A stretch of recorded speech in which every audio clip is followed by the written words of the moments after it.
तमसो मा ज्योतिर्गमय मृत्योर्मा अमृतं गमय।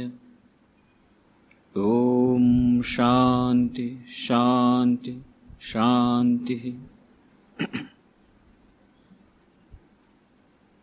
एकाग्रता અને ધ્યાન એ વિશેની ચર્ચા આપણે આગળ ચલાવીશું।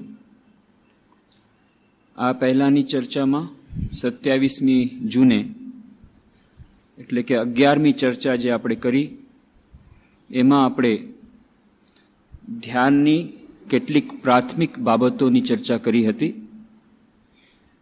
અને ધ્યાનના પ્રાથમિક સોપાનોની ચર્ચા કરતી વખતે એક અત્યંત મહત્વનો મુદ્દો કે આપણે જ્યારે ધ્યાન એની શરૂઆત કરવા જઈએ છીએ ત્યારે સૌથી મોટો પ્રશ્ન આવે છે સમયનો। ધ્યાન અથવા આધ્યાત્મિક સાધના અથવા આધ્યાત્મિક વાચન કરવાની વાત કોઈને કરવામાં આવે ત્યારે આપણો ટ્રમ્પ કાર્ડ હોય છે મારી પાસે સમય નથી। જીવન અત્યંત ગતિશીલ છે, વેરી ફાસ્ટ લાઈફ, અને કેટલા બધા વ્યવહારિક કાર્યો કરવાના હોય। પુરુષોને તો ઓફિસે જવાનું હોય જ છે અને બીજા બધા કાર્યો હોય છે, બહેનોને તો હજી વધારે કાર્ય હોય છે। ક્યારેક ક્યારેક મજાકમાં એમ કહે છે બહેનો માટે કે બહેનોને વધારે કામ હોય છે, અને વાત સાચી પણ છે। કોઈને પૂછો તમે શું કરો છો તો કે હું ફલાણી જગ્યાએ નોકરી કરું છું, એન્જિનિયર છું અથવા બિઝનેસ કરું છું। અને પત્ની શું કરે છે? એ કાંઈ નથી કરતી, આ ઘર સંભાળે છે। તો મજાકમાં મારા એક સ્વામીજી કહેતા કે તમે કેટલા કલાક કામ કરો છો? 8 કલાક હોય તો 6 કલાક, ઇન્ડસ્ટ્રીમાં જતા હોય તો 8 કલાક। કેટલા દિવસ? તો એમાંથી 45 દિવસ તો કાઢી જ નાખવાના રવિવારના। એ સિવાયના શનિવાર ક્યાંક સેકન્ડ સેટરડે હોલિડે હોય છે, ફોર્થ સેટરડે હોલિડે હોય છે, એને કાઢી નાખો। પછી declared holidays, limited holidays, earn leave, casual leave, medical leave, special leave, હડતાલ, પાડેલી હડતાલ, ન પાડેલી હડતાલ, આ બધા દિવસો ઓછા કરતા જાઓ તો તમે કેટલા કલાક કામ કરો છો વર્ષમાં? પણ તમારી પત્ની તો કામ કરે છે, એને કોઈ અર્ન લીવ નથી, કોઈ કેઝ્યુઅલ લીવ નથી, કોઈ મેડિકલ લીવ નથી, કોઈ સન્ડે ઉલટાનું વધારે કામ હોય છે। સન્ડે હોલિડે એટલે વધારે કામ, વધારે ગેસ્ટ, વધારે મહેમાન। તો 365 દિવસ એમને કામ કરવાનું હોય છે। તો કેમ કહો છો કે તમારી પત્ની કહે છે મારે કંઈ કામ કરવાનું નથી, કંઈ કરતી નથી? તો વાત સાચી છે, ઘણા બધા કાર્યો હોય છે, વ્યવહારના કાર્યો હોય છે, પણ એની વચ્ચે પણ આપણે જ્યારે જીવનનું અવલોકન કરીએ છીએ એની વચ્ચે પણ આપણા બધા કાર્યો ચાલતા જ હોય છે। કોઈ સ્ટુડન્ટ વાત કરે કે મારી આ વખતે 12મા ધોરણની પરીક્ષા છે એટલે આ બધું મારાથી નહીં થાય, આધ્યાત્મિક વાચન બિલકુલ નહીં થઈ શકે, 1 મિનિટ પણ નહીં થઈ શકે, હમણાં અમને છોડી દો, હમણાં અમારા સ્ટુડન્ટ સ્ટડીઝ પૂરી થઈ જાય એના પછી। મેં કહ્યું એના પછી તો તમે વેકેશન પછી તો કોઈ મામાને ત્યાં જશે, કોઈ માસીને ત્યાં જશે, ત્યારે તમે કોઈ પકડમાં નહીં આવવાનું। ખરેખર એમ જ બન્યું। વેકેશનની પહેલા બધા સ્ટુડન્ટ્સ કહી રહ્યા હતા કે હવે વેકેશનમાં અમે ખૂબ વાંચી લેશું, પણ અત્યારે અમને છોડી દો, અમારે પરીક્ષાનો અત્યારે તૈયારી કરવી છે, પછી ખૂબ વાંચશું। પણ વેકેશનમાં પછી દેખાયા જ નહીં, કોઈ મામાને ત્યાં, કોઈ માસીને ત્યાં, કોઈ મુંબઈ, કોઈ પોરબંદર, કોઈ જુનાગઢ, બધા ઉપડી ગયા કે વેકેશનમાં કાંઈ બધું થાય ત્યાં કેટલા બધા બીજા બધા કામકાજો, એટલે કાંઈ વાંચવાનું થયું નહીં। કહેવાનો અર્થ એ છે આ બધી પ્રાયોરિટીઝની વાત છે। આપણે જીવનમાં કોને પ્રાથમિકતા આપીએ છીએ? સમય ક્યારેય મળવાનો નથી, સમુદ્રના મોજા ક્યારેય શાંત થવાના નથી। આ વ્યવહારના કામો ચાલતા રહેશે, સ્ટુડન્ટ્સના લાઈફમાં જે સ્ટડીઝના ટાઈમમાં જ કરવું પડશે, પછી વેકેશનમાં બીજા બધા કામો આવશે, પછી ભણવાના પછી નોકરી ગોતાના માટેની મહેનત કરવી પડશે, એના પછી નોકરી મળશે તો હજી વધારે સમય નહીં મળે, એના પછી લગ્ન પછી હજી વધારે સમય નહીં મળે, પછી તો વધારે ને વધારે વ્યસ્ત થતું રહેવાનું છે અને વ્યવહારના કામો વધવાના જ છે। આની વચ્ચે જ જો આપણે સ્નાન કરવાની વાત કરીએ તો થઈ શકશે, મોજા ક્યારેય શાંત થવાના નથી। તો આપણે આ જે ટ્રમ્પ કાર્ડ રમીએ છીએ કે મારી પાસે સમય નથી, એ શું કરવા રમીએ છીએ? આપણને બધા માટે સમય મળે છે। તમે જમવાનું બંધ કર્યું? નહીં। સુવાનું બંધ કર્યું? નહીં। તમે કયું કામ ઓછું કર્યું? ટીવી જોવાનું ઓછું કર્યું? નહીં। તો સૌથી પહેલા આપણે બંધ કર્યું ધ્યાન, એકાગ્રતાનો અભ્યાસ, આધ્યાત્મિક સાધના, આધ્યાત્મિક વાંચન, એ સૌથી પહેલા આપણે બંધ કરી દીધું. કેમ? કારણ કે આપણને એનું જીવનમાં મહત્વ જણાતું નથી. આપણે એનું મૂલ્ય દેવા માટે તૈયાર નથી. સમય અત્યંત મૂલ્યવાન છે, એની ચર્ચા આપણે કરી. 86,400 સેકન્ડમાંથી જ આપણે મેનેજ કરવાનું છે. એ મોટામાં મોટા મહાનમાં મહાન વ્યક્તિઓને પણ અને નાનાથી નાના વ્યક્તિઓને પણ બધાને એ જ 24 કલાક દરરોજ મળે છે, એ જ 86,400 સેકન્ડ મળે છે. અને એનો જ સમયનો ઉપયોગ આપણે કરવાનો છે, એમાંથી જ આપણે સમય બચાવવાનો છે, એમાંથી જ સમય આપણે કામમાં લગાડવાનો છે. આ પહેલી વાત આપણે મનમાં ખ્યાલ રાખવો જોઈએ કે કોઈ પણ રીતે આપણા માટે વિશેષ રીતે આપણને એક્સ્ટ્રા ટાઈમ મળવાનો નથી કે જેમાં આપણે ધ્યાનનો અભ્યાસ કરી શકીએ. આ 24 કલાકમાંથી જ આપણે મેનેજ કરવાનું છે અને જે વ્યવહારિકના કામો થતા હોય છે એમાંથી જ કરવાનું છે. પણ આપણે વિચાર કરીએ છીએ કે અત્યારે આ બધા વ્યવહારના કામો ઓછા થઈ જાય, એના પછી કરશું. પછી કરતા એક સમય એવો આવે છે, આ સમય મળે છે. રિટાયર થઈ ગયા પછી, રિટાયર થયા પછી હજી વધારે વ્યવહારનો બોજો વધે છે. કારણ કે ત્યારે તો પૌત્રના પણ પૌત્ર થઈ ગયા. એમનું કોઈકનું એ કરવાનું હોય, યજ્ઞોપવિત કરવાનું હોય, તો કોઈ પૌત્રના લગ્ન કરવાનું હોય તો પ્રપૌત્રના યજ્ઞોપવિત કરવાના. કેટલા બધા કામ હજી તો વધતા જ જાય છે રિટાયરમેન્ટ પછી પણ. પછી એક સ્થિતિ એવી આવે છે કે જ્યારે શરીર ચાલતું નથી ત્યારે વ્યવહારના કામો થઈ શકતા નથી, કાનેથી સંભળાતું નથી, આંખેથી દેખાતું નથી, અને પથારીમાં પડ્યા છીએ ત્યારે યુ આર રિજેક્ટેડ.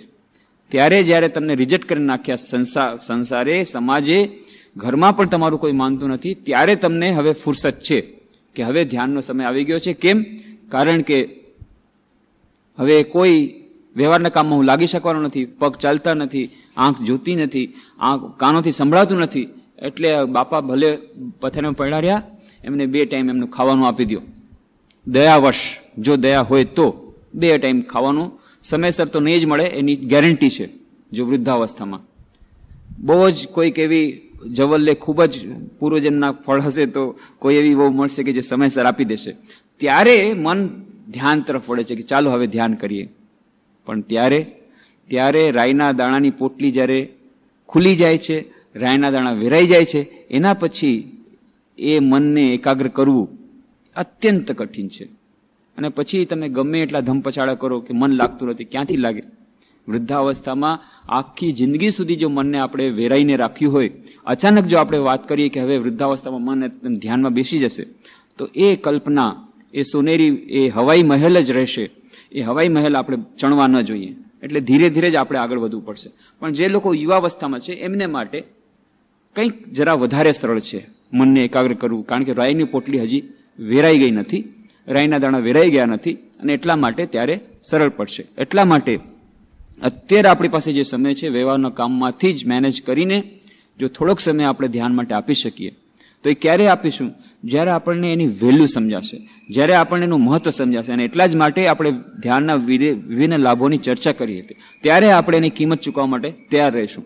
જેમ શ્રી રામકૃષ્ણ દેવ એ વાર્તા કહે છે, એક ઝવેરાત, એક હીરો, ખૂબ જ અત્યંત અમૂલ્ય હીરો, અને શેઠજી કહે છે કે જા આ હીરાને વેચીને આવી જા, જોઈ લે કેટલી કિંમત મળે છે, મને આવીને કહેજે, પછી આપણે વિચાર કરીશું એને વેચવું કે નહીં.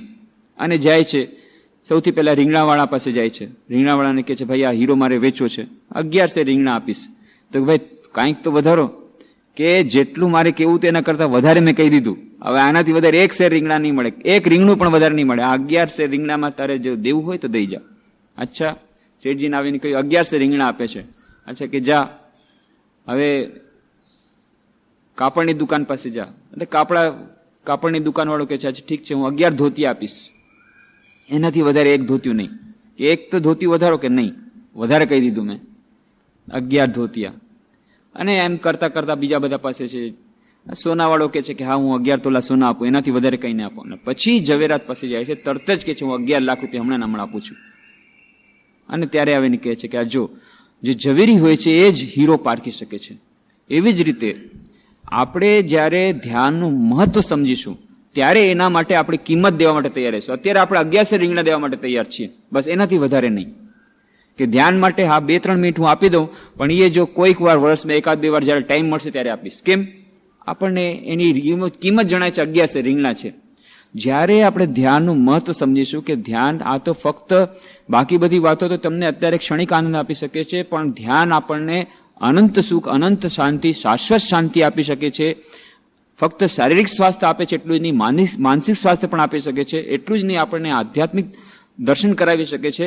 આ બધી વાતો, એનું મહત્વ આપણે જ્યારે જાણીશું ત્યારે આપણે 11 રીંગણાથી જરાક આગળ વધીશું. છે ઠીક છે, મારા આટલા બધા સમયમાંથી અમારે ખૂબ જ મારો ફાસ્ટ, ખૂબ જ મારે એકદમ ટાઈટ પ્રોગ્રામ છે. આજે ઠીક છે, ચાલો હું 5 મિનિટ સવારના આપીશ.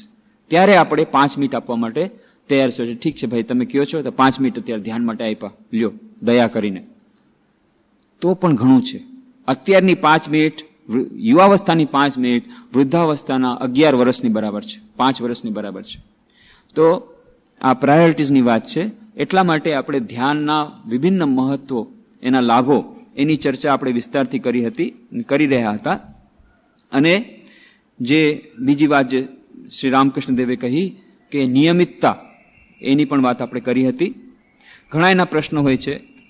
ઘણા લોકો ધ્યાન તો આવી રીતે શરૂઆત તો કરે છે. આજે ઠીક છે, તમે કહો છો ધ્યાનનું મહત્વ, શરૂઆત કરી, પણ થોડાક દિવસ પ્રયત્ન કર્યો, મનમાં ધ્યાનમાં મન લાગતું નથી. અરે આ તો વેસ્ટેજ ઓફ ટાઈમ, આ તો સમયની બરબાદી છે. અરે ભાઈ, એના કરતા આપણે જે કામ કરતા તો એ જ કરીએ.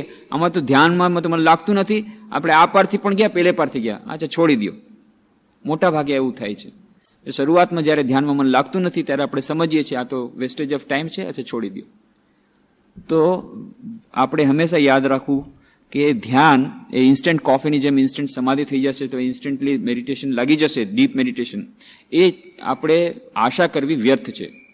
કોઈને લાગી જાય તો એ અત્યંત એમના સમજાય અત્યંત પુણ્યશાળી છે અને અત્યંત એમના સંસ્કાર સારા છે. પણ જો સાધારણ મનુષ્ય હોઈએ તો ધ્યાન આવી રીતે શરૂઆતમાં લાગવું ખૂબ જ કઠિન છે. મોટા મોટા સાધકો, મહાન સાધકોનો પણ આ અનુભવ છે. મહાન સાધકો કરતાં પણ જો તમે મહાન સમજતા હો પોતાને તો પછી અલગ વાત છે. બાકી નહીં તો મહાન સાધકો માટે પણ શરૂઆતમાં ધ્યાન કરવું અત્યંત કઠિન છે. અને એના કારણો પણ આપણે દર્શાવ્યા હતા. સ્વામી વિવેકાનંદ કેવી રીતે કહે છે કે આ મન એ વાનર જેવું છે. એની સરખામણી કેવી રીતે કરી હતી કે એવો વાનર કે જેને દારૂ ઢીંચ્યો હોય, જેને વીંછનો ડંખ લાગ્યો હોય, એવા વાનરની જેમ આ મન તો કુદાકુદ કરશે જ. એટલા માટે શરૂઆતમાં જ્યારે મન ધ્યાનમાં ન લાગે તેના માટે ચિંતિત થવાની જરૂર નથી અને એ ધ્યાનને છોડી દેવાની જરૂર નથી. લાગ્યા રહેવું પડશે.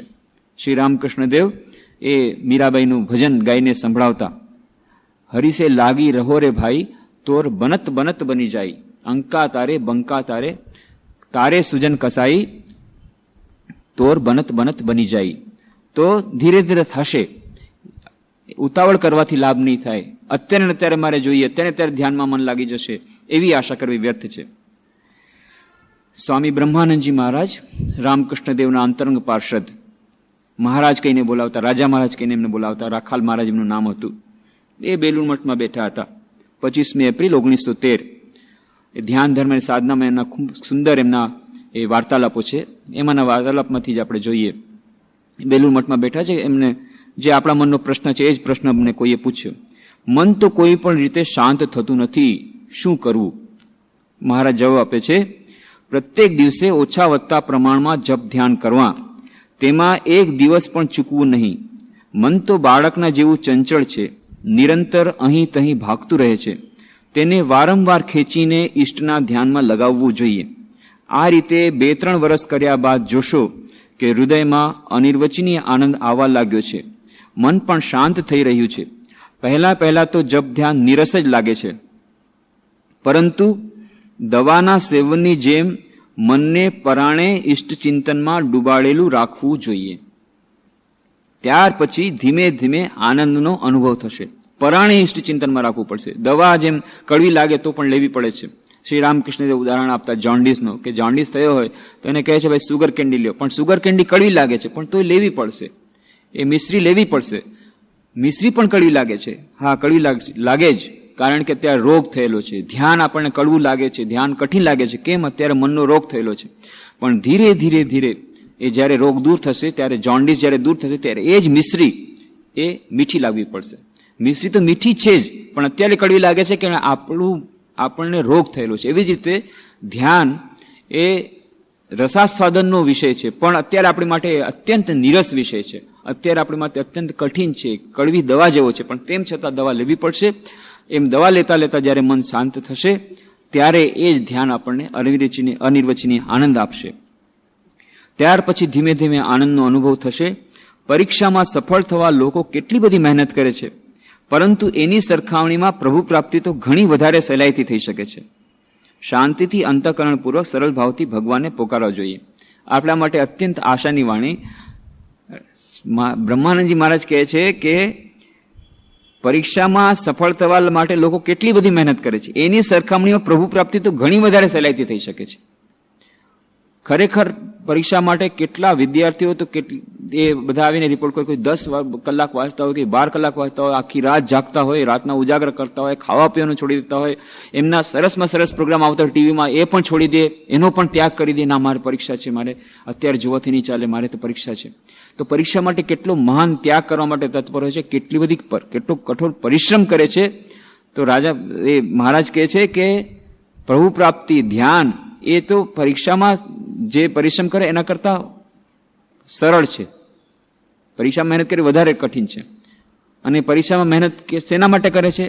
ખૂબ મહેનત કરશે તો સારું ફળ મળશે. જો કે એની કોઈ ગેરંટી નથી.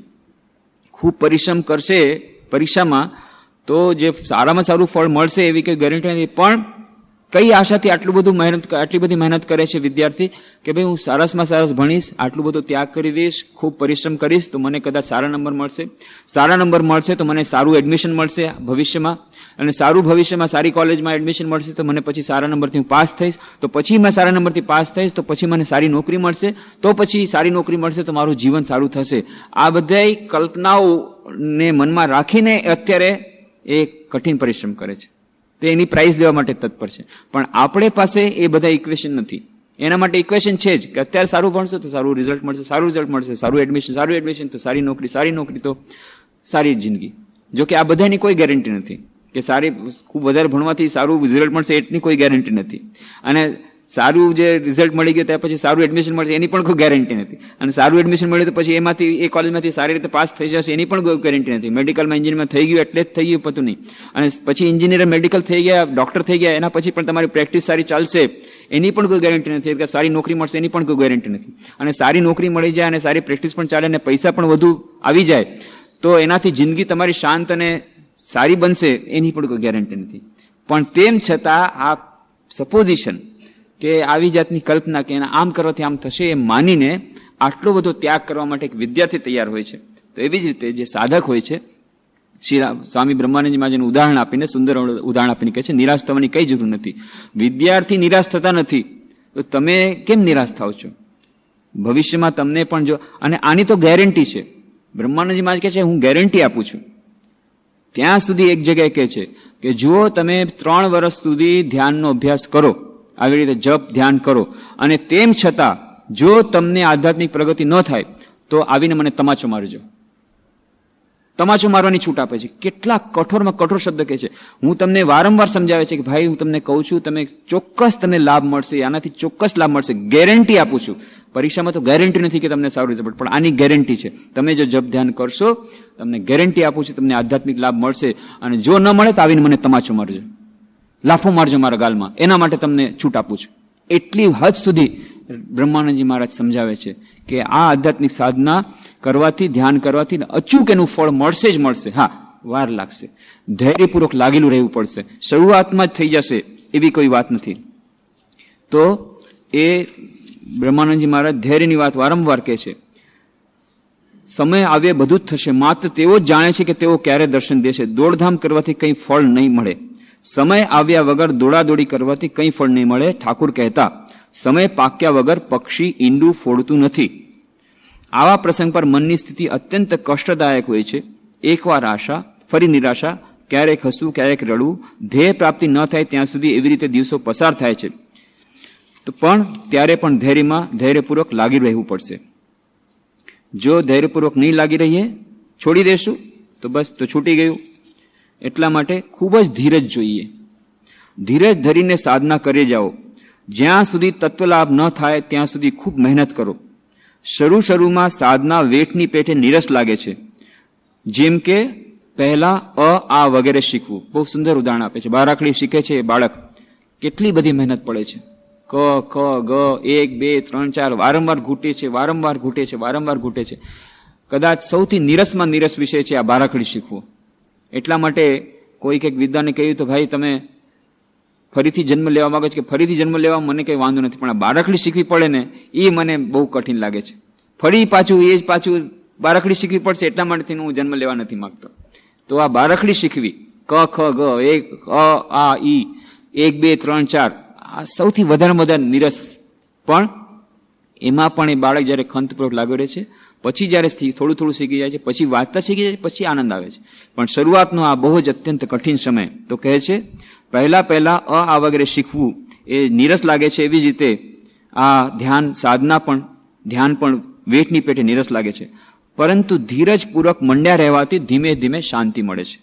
એટલે રાજા મહારાજ કહે છે કે કોઈ મને કહે છે અમારી પાસેથી દીક્ષા ગ્રહણ કર્યા બાદ જેઓ ફક્ત ફરિયાદ જ કરે છે અને કહે છે મહારાજ કંઈ પણ થતું જણાતું નથી, આ મંત્ર દીક્ષા તો લીધી, ધ્યાન પણ કરીએ છીએ, પણ કંઈ લાગતું નથી કંઈ થઈ રહ્યું છે.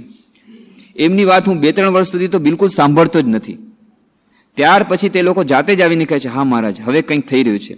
આ કંઈ ઉતાવળે મળી જાય તેવી વસ્તુ નથી.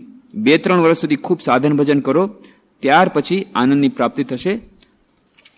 આમ ધૈર્યની વાત બ્રહ્માનંદજી મહારાજ સમજાવે છે. સ્વામી વિવેકાનંદ પણ ધૈર્યની વાત સમજાવતા કહેતા, વાર્તા કહેતા. નારદ મુનિ જઈ રહ્યા છે, એ વનમાંથી પસાર થઈ રહ્યા છે, અને ત્યાં જોયું એક માણસ ખૂબ ઊંડા ધ્યાનમાં છે, અને એટલા ઊંડા ધ્યાનમાં છે કે એની આસપાસ ઉદયનો રાફડો જામી ગયો છે. એટલા ઊંડા ધ્યાનમાં, કેટલા વર્ષોથી ધ્યાન કરી રહ્યો છે. અને એણે જોયું નારદ મુનિ જઈ રહ્યા છે. નારદ મુનિ ક્યાં જઈ રહ્યા છો? કે હું વૈકુંઠ લોક જઈ રહ્યો છું. વૈકુંઠમાં જઈ રહ્યા છો?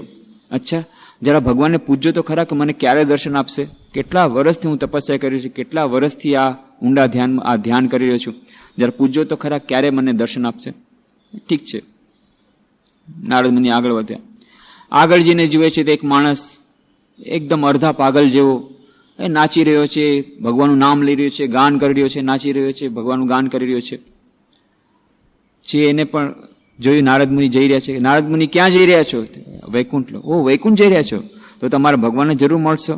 તમારે જરા ભગવાનને પૂછજો તો ખરા કે ક્યારે દર્શન આપશે, ક્યારે મને આ પ્રાપ્તિ થશે, ધ્યેય પ્રાપ્તિ થશે. વારું. નારદ મુનિ ગયા. અને ઘણા ટાઈમ પછી પાછા નારદ મુનિ જયારે આવે છે ત્યાં પેલા અડધા પાગલે મૂકી છે. શું મુનિ વાત કરી ભગવાનને? કે હા વાત કરી. શું કહ્યું ભગવાને? કે જો આંબલીનું ઝાડ છે ને, આંબલીની ઝાડમાં જેટલા એ પત્તા છે એ એટલા પત્તા એટલા વર્ષ એટલા જન્મો સુધી જ્યારે તું તપસ્યા કરીશ આવી જ રીતે, ત્યાર પછી તને ઈશ્વર પ્રાપ્તિ થશે. અને આ તો આનંદમાં એકદમ મળી ગયા. હા ઈશ્વર પ્રાપ્તિ થશે તો ખરી ને, બસ ખૂબ આનંદ કરવા માંડી ગયો. અને ત્યારે જ આકાશવાણી થઈ, વત્સ તારું ધીરજનું ફળ તને અત્યારે જ મળશે, અત્યારે જ તને દર્શન થાય છે. અને ત્યારે જ દર્શન થાય છે. એની પણ આની પહેલા જયારે આ પેલા વ્યક્તિ પાસે ગયો ત્યારે કહ્યું કે શું ભગવાને શું કહ્યું? ભગવાને કહ્યું કે હજી તને 4 જન્મ લેવા પડશે. 4 જન્મ? મેં આટલી બધી કઠોર તપસ્યા કરી, હજી મને 4 જન્મ લેવા પડશે?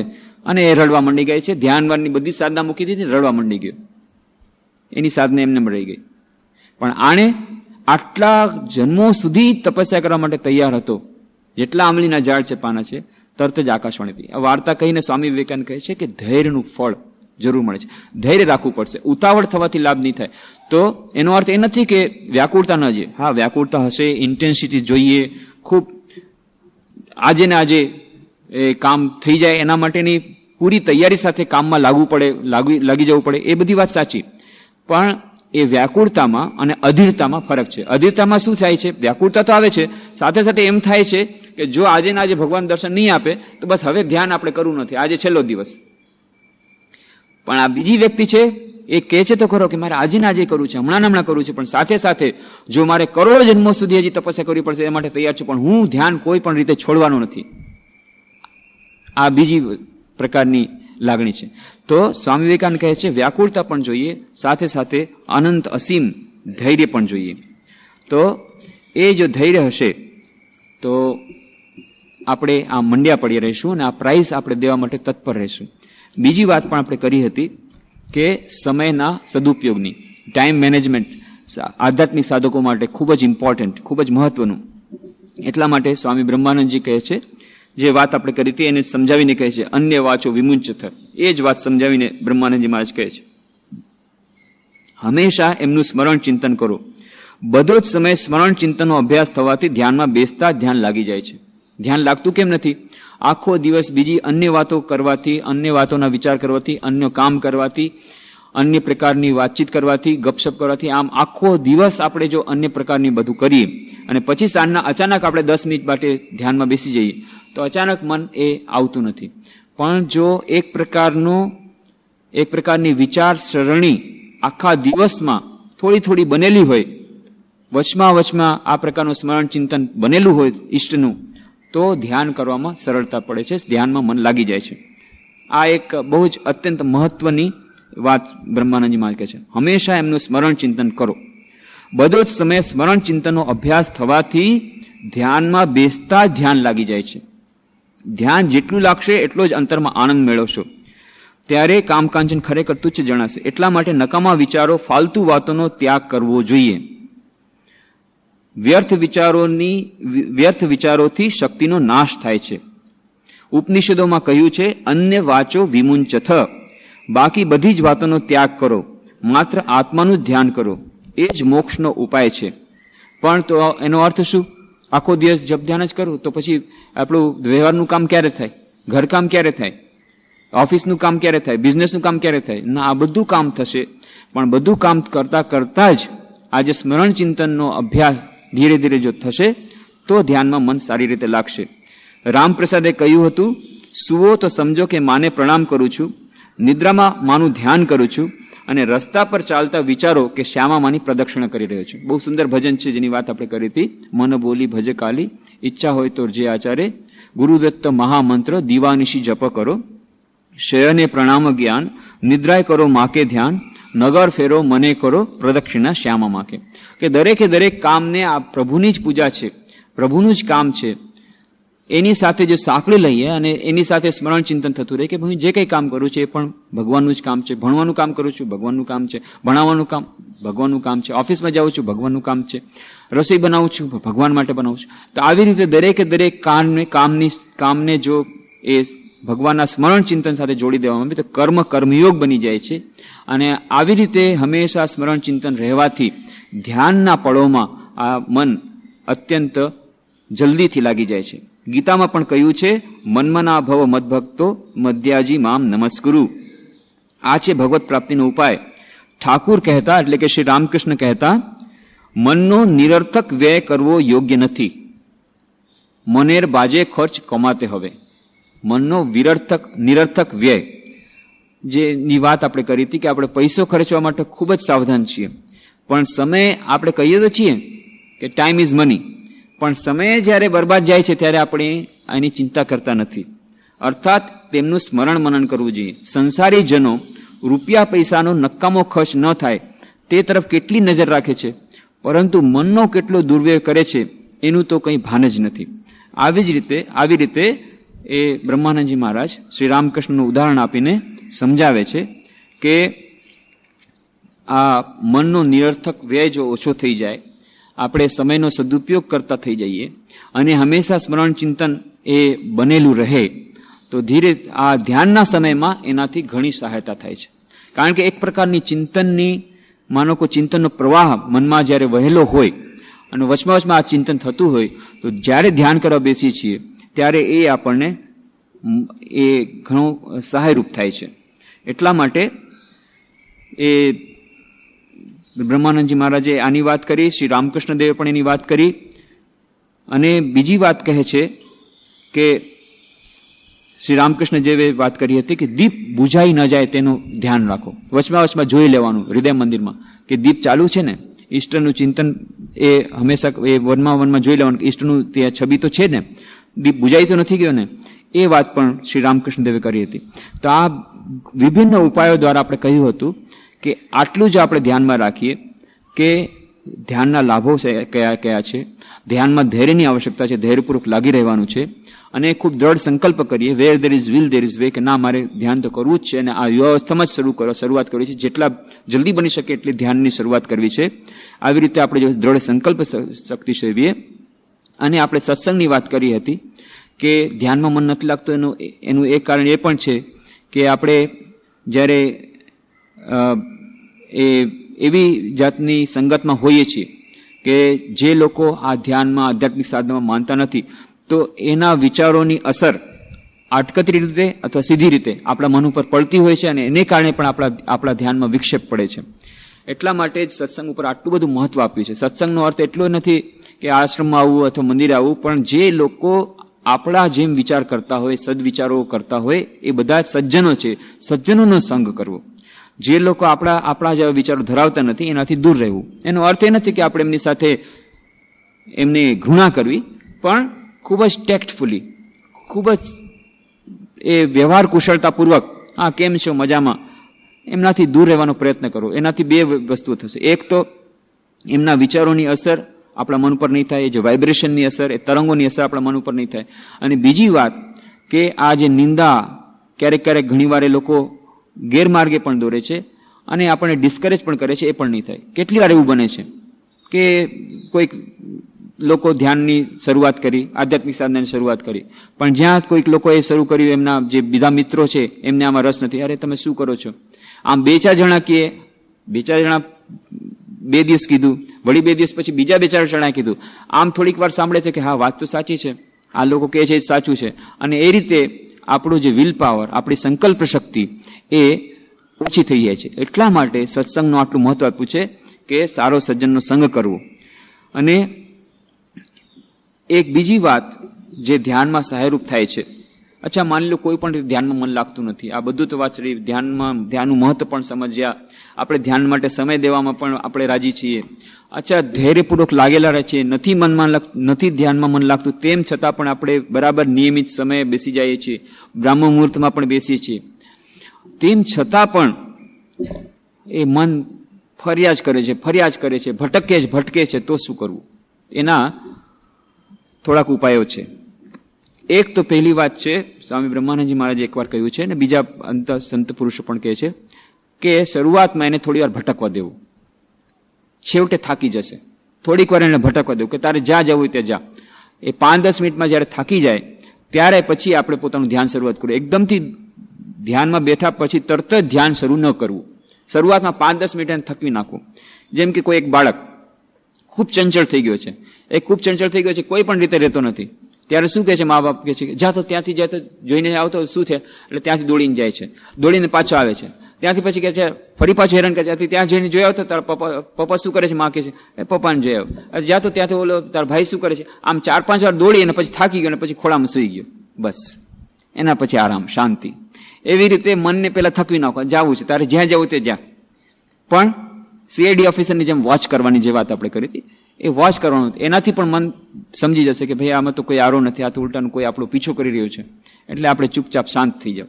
એ શાંત થઈ ગયું, એના પછી એને આપણા ઇષ્ટચિંતનમાં લગાડવું. આ એક ઉપાય કહ્યું છે. નંબર 2, ઘણા લોકોનું આ અનુભવ છે અને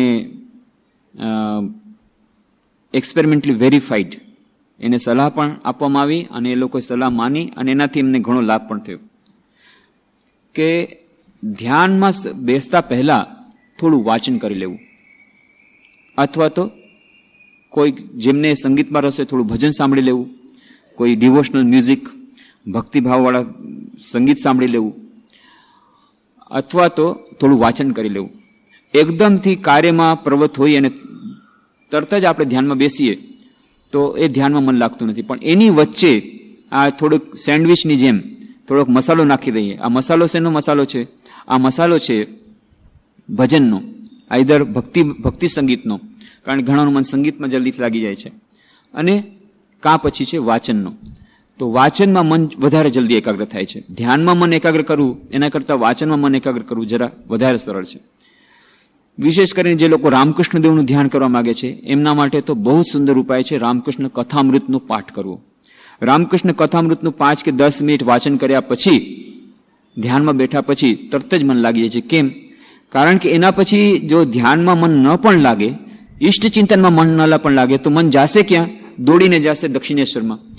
જે કથામૃતમાં વાંચ્યું એમાં જ જશે. અને એમાં પણ એ જ રામકૃષ્ણદેવ જ બેઠા છે, દક્ષિણામાં પોતાના ઓરડામાં બેઠા છે, ભક્તો સાથે વાતચીત કરી રહ્યા છે, અને આ વાતચીત થાય છે. તો એ દોડી દોડીને રામકૃષ્ણદેવ સુધી જ જશે. જેઓ શ્રીકૃષ્ણના ઉપાસક છે, શ્રીકૃષ્ણનું ધ્યાન કરવા માંગે છે, એમના માટે સૌથી સરળ ઉપાય છે ભાગવત. શ્રીમદ ભાગવતનો પાઠ કરી અને એના પછી ધ્યાન કરવા બેસશે તો એ શ્રીકૃષ્ણની લીલા, વૃંદાવન એ બધું જ દેખાશે. તો એવી રીતે આપણા માટે જે લોકો ધ્યાનમાં હજી વધારે આગળ નથી વધ્યા, અને આપણામાંથી મોટાભાગના લોકો નથી આગળ વધ્યા, એ સ્વીકાર કરવું જોઈએ. તો એમના માટે આ એક સરળ ઉપાય છે કે કાં ભક્તિ સંગીત દ્વારા અથવા વાંચન દ્વારા આ સેન્ડવિચ કરી લેવી. એકદમ કાર્યમાંથી તરત જ ધ્યાનની પ્રક્રિયામાં જતા પહેલા વચમાં આ ભક્તિ સંગીત અથવા વાંચન એને આપણે મૂકી શકીએ. એનાથી ધ્યાનમાં ઘણી સરળતા પડે છે, ધ્યાનમાં મન બેસી જાય છે. એક બીજી વાત પણ છે, લીલા ચિંતન. સ્વામી પ્રેમેશાનંદજી મહારાજ રામકૃષ્ણ મઠ મિશનના એક વરિષ્ઠ સંન્યાસી થઈ ગયા. એ એક શિક્ષક હતા ત્યાં બાંગ્લાદેશમાં, આજનું જે બાંગ્લાદેશ છે ત્યાં શિક્ષક હતા, હેડમાસ્ટર હતા. અને એમણે કેટલા લોકોને સંન્યાસ માટે પ્રવૃત્ત કર્યા છે એની કોઈ સીમા નથી. કેટલા યુવકો એમનાથી પ્રભાવિત થયા, કેટલા લોકો એનાથી ભક્ત પણ બન્યા, અને કેટલા લોકો તો સંન્યાસી બની ગયા, રામકૃષ્ણ મઠ મિશનમાં જોડાઈ ગયા. અને આજે રામકૃષ્ણ મઠ મિશનના કેટલાક મહાનમાં મહાન સંન્યાસીઓ એ પ્રેમેશાનંદજી મહારાજની પ્રેરણાથી રામકૃષ્ણ મિશનમાં જોડાયેલા છે. પણ એ બહુ ખૂબ જ મોડેથી આવ્યા, કારણ કે એમણે કહ્યું નહીં, પહેલા મારે જે સેન્ટર મેં ખોલ્યું છે એનું મારે પૂરેપૂરું કરવું પડશે, અને બહુ જ મોડેથી એમણે રામકૃષ્ણ મિશન પછીથી આવ્યા. સ્વામી પ્રેમેશાનંદજી મહારાજ એમણે ઘણા બધા ભજનો લખ્યા છે. એ કાલી કીર્તનમાં પણ તમે જોશો એમના કેટલા બધા ભજનો છે. બીજા બધા રામકૃષ્ણદેવ ઉપર, વિવેકાનંદ ઉપર કેટલાય ભજનો એમના છે. બહુ એ અત્યંત મહાન વ્યક્તિ હતા અને મહાન સંન્યાસી. તો તેઓ એક બહુ સુંદર વાત કહેતા કે જુઓ, ધ્યાનમાં મન ન લાગે અને ધ્યાનમાં લાગવું સ્વાભાવિક, ન લાગવું જ સ્વાભાવિક છે. લીલા ચિંતન અત્યંત સહાયરૂપ થાય છે. લીલાનું ચિંતન કરો. જેમ કે રામકૃષ્ણદેવનું ધ્યાન કરવા માંગો છો તો રામકૃષ્ણદેવની તમે છબી જોવા માંગો છો, એ આવતી નથી. ક્યારે હાથ પગ આવે છે તો મોઢું આવતું નથી, મોઢું આવે છે તો પૂરું શરીર આવતું નથી, તો ક્યારેક આવે છે તો પાછું એક ક્ષણ આવે છે અને પછી આવતું નથી, ક્યારેક અંધકાર દેખાય છે. આ બધું થતું જ હોય. તો એમાં લીલા ચિંતન જો ઉમેરી દો તો અત્યંત સહાયરૂપ થાય છે. લીલા ચિંતન કે હા ભાઈ, આ કામારપુકુરમાં કેવી રીતે બાળ ગદાધરનો જન્મ થાય છે, તો કેવી રીતે પછી દક્ષિણેશ્વરમાં આવે છે, કેવી રીતે માની સ્તુતિ વિનંતી કરે છે, માના દર્શન માટે કેવી રીતે વ્યાકુળ થાય છે, એના પછી કેવી રીતે રામકૃષ્ણદેવ એ બધા ધર્મોની સાધના કરે છે, રામલલાની સાધના કરે છે. ત્યારે જટાધારી જે રામલલા લાવ્યા હતા, રામલલા સાથે કેવી રીતે લીલા કરી, પછી કેવી રીતે તંત્રોની સાધના કરી, કેવી રીતે ભૈરવી બ્રાહ્મણ તંત્રોની સાધના કરી, કેવી રીતે નિર્વિકલ્પ સમાધિમાં ગયા, કેવી રીતે શારદાદેવી સાથે એમણે વ્યવહાર કર્યો.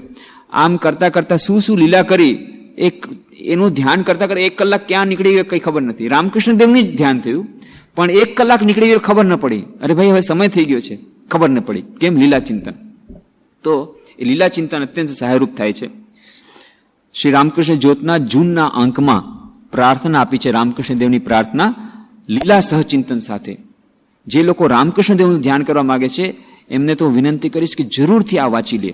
જૂનના અંકમાં આપેલું છે સ્વામી પ્રેમેશાનંદજીની રામકૃષ્ણદેવની પ્રાર્થના શ્રી રામકૃષ્ણદેવના લીલા સહચિંતન સાથે, અને એનું મથાળું છે પ્રાર્થના.